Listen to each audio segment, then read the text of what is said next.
President Narendra Modi's remarks from the bilateral meeting with Chinese President Xi Jinping towards the end.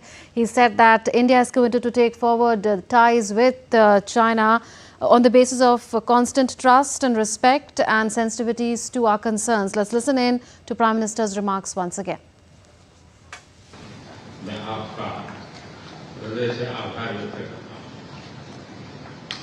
पिछले वर्ष कयान में हमारी बहुत ही सार्थक चर्चा हुई थी। हमारे संबंधों को एक सकारात्मक दिशा मिली। सीमा पर डिसएंगेजमेंट के बाद शांति और स्थिरता का माहौल बना हुआ है। हमारे स्पेशल रिप्रेजेंटेटिव्स के बीच बॉर्डर मैनेजमेंट के संबंध में सहमति बनी। कैलाश मानसरोवर यात्रा फिर से शुरू की।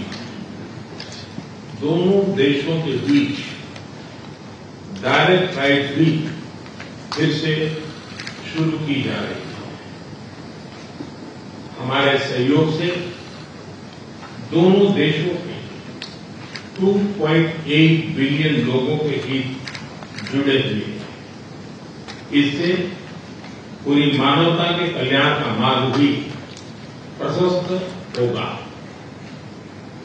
परस्पर विश्वास, सम्मान और संवेदनशीलता के आधार पर हम अपने संबंधों को आगे बढ़ाने के लिए प्रतिबद्ध है।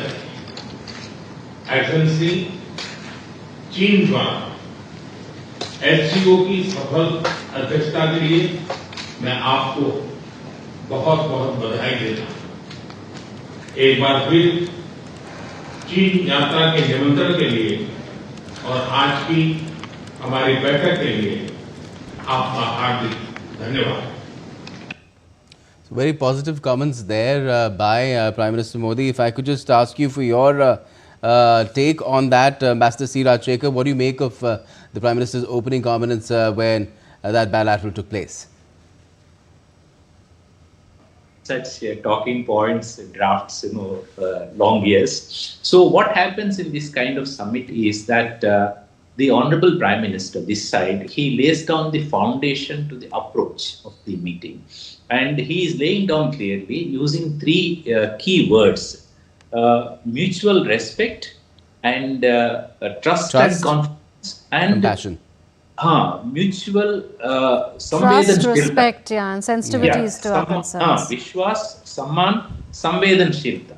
So these three key words shall be the guiding principles. He is saying, signaling that we wish the summit under your chairmanship, leadership, every success India will contribute. But these are actually, you are asking exactly the same thing has been answered in so many words. You asked whether does it mean for the sake of friendship with China, will we compromise, will we undermine, will we surrender national interests of India? No. Say we have our national position, for example, zero tolerance on terrorism. That's an absolute red line. Just as in trade discussions with US, we said, sorry, it will take us time for Indian agriculture and dairy and poultry to become competition. These are red lines. Similarly, this side also, friends not only gain and cooperate, friends also understand each other's situations and positions and weaknesses and red lines. That's what you are saying. Mutual respect and trust and faith and sympathy. Say, you cannot expect me to be in your shoes right away. So where we have our core concerns, we expect you to respect and understand. Likewise, we will also extend them. That's what, Honorable Prime Minister is laying down the ground, laying down the foundation for the approach of the next relations. The similar thing happened in Kazan also. Now we can expect that, to this progress to further, make progress. Right. Professor, as India summed up its concerns and its stance really as far as bilateral relationship is concerned, that these are some of India's core concerns like, counterterrorism or respecting India's territorial integrity and sovereignty. These will not be compromised, and the relationship has to be built on mutual trust and respect and sensitivity to concerns. I think Ambassador Rajshekar quite rightly summarized it. And these are issues that will, I think he sets foundation for the relationship. By the way, in the past also these issues have been highlighted, and that's one of the important aspects of the relationship, that both countries are conscious of the fact that there are very critical aspects which need to be respected because of our long years of civilization heritage. China has also gone through its own struggles of colonialism. And so these are aspects which are deeply embedded in the relationship. But I once again want to say that it is also in India's national interest to recognize that today we are at the very important cusp of moving into a knowledge society where science and technology will play a very significant role in addressing a number of social and economic problems and challenges that are being faced in our country. Of course, we know that AI and quantum will play a very important role, but we need to recognize that China has already played a leadership role. I mean, China operates AI at scale. Now, China today leads the world's artificial intelligence publications and all AI related patents, while the US actually leads in private AI investment and notable frontier models. Chinese research engine is massive and it's also applied, and I think India can benefit by it. We of course also know that in quantum leadership, China has built a space to ground quantum network, and I believe by 2025 it's going to become operational and it will become a QKD backbone spanning 10,000 kilometers across 17 provinces in China.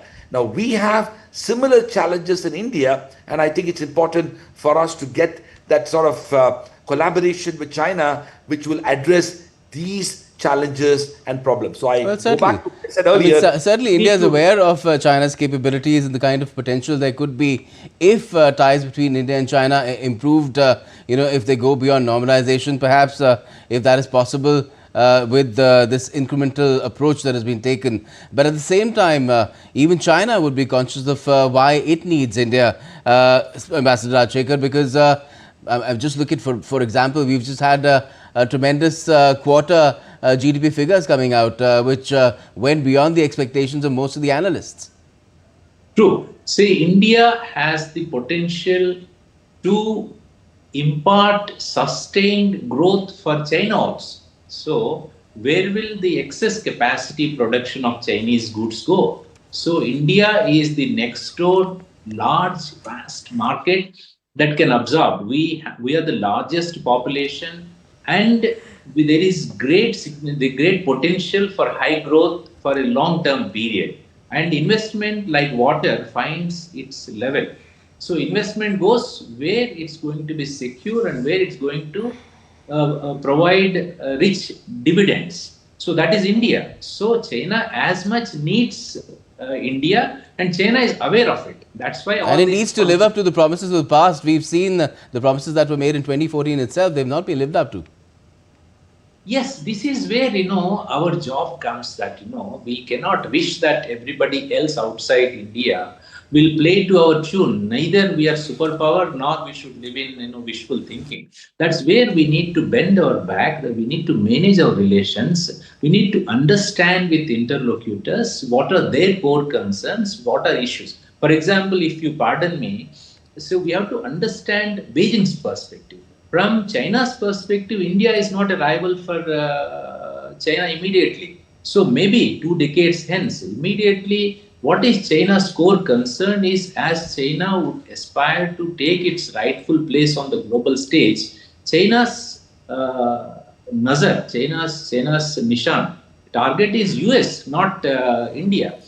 China, if you pardon me, has left India behind long ago, and as Ambassador Shyam Charan has eminently put it, that India is an image, receding image in the rear view mirror of China. China is growing, has gone maybe minimum a decade ahead, as Professor Rajkumar has explained, that we have much to catch up. So India is not immediately a core concern for China in terms of strategic concern. What is core concern is that India crossing over into the Western fold through Quad and these things. So we need to sit and patiently explain to them that a strong India, a friendly India for China, is in China's interest. That India, at the end of it all, is a fellow Asian country. We will look for stability. India has never entertained, harbored aggressive intentions, aspirations. So these conversations we need to patiently sit and do with China, as we do.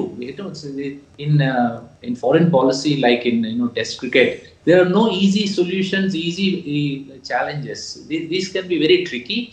We may fail today, we may fail tomorrow, we may fail next year. But India, China, the goal, the value is of such profound significance that it is worth trying again and again. I would invoke the example of Bhagirath, who has brought down Ganga, Right. to planet Earth. That it didn't happen in one generation. I may not succeed, but the value of India-China friendship is such that I shall continue to persevere. I may not succeed, but next generation. Also, we don't need to despair that our ancient ancestors had showed us the path how India and China as civilizations have peacefully existed together and enriched each other and traded. If you go to Chhatrapati Shivaji, what's it called, Prince of Wales Museum in Mumbai, there is rich record of how India and China used to trade 1,000 years ago